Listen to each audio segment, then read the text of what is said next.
వెళ్తుంది.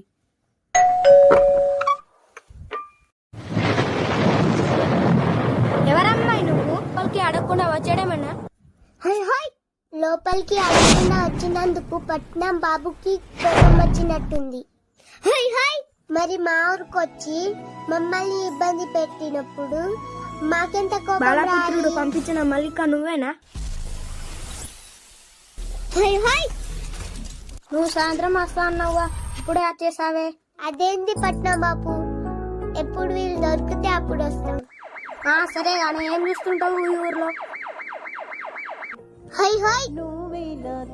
మన అమ్మా నాన్న సంపాదిస్తే ఇంట్లో కూర్చొని తినే రకం కాదు. అక్కడనే సెటిల్ అయిపోతావా?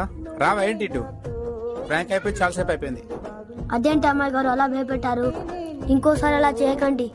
ముందే అల్ప పనిని అల్పేషంతో పోయాను అనుకో, ఊరిలో చెప్పడానికి బాగోదు.